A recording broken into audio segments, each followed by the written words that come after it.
So the detail obviously is visible in the research that you and the lengths that you went to get real-world reference from the actual reactor in Lithuania to the historical research you did. But when it came to things like looking into the reactor core, which is not something that anybody who's alive can tell you about. No. You know, what was the process there for creating those sorts of images?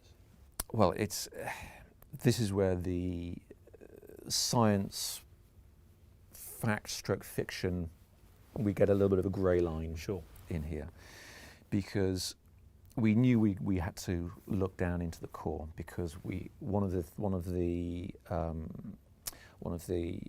concerns of Johan, the director, was that we need to feel like we are with the characters, experiencing things for the first time, just as they are. They don't know what they're looking at, so we shouldn't know what we're looking at either.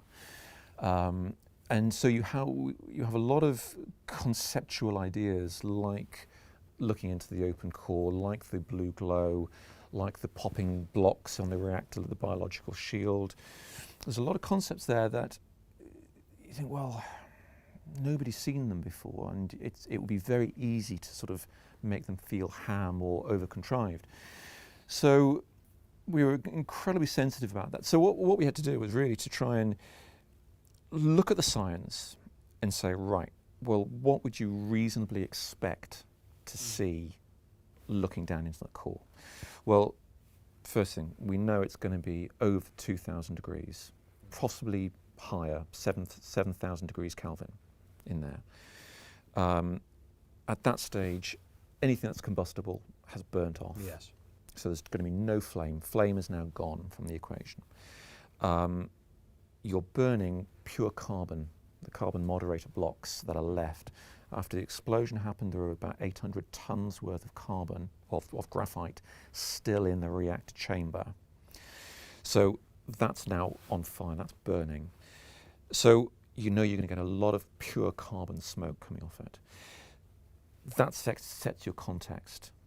Beyond that, we are making educated assumptions for the grade and for the sort of the feel. That one shot where one of the characters looks down into the core, and you just feel like you're looking into some science fiction hell, basically. It's and you really feel the power in the thing, and that's which is such an important part of the story. This monster has been unleashed and just won't stop. That's it. And I think it's important to remember at the time that once they put out all the fires on the rooftops, you had the graphite fire, and the graphite fire was what led to the helicopter crashing, the boron drop,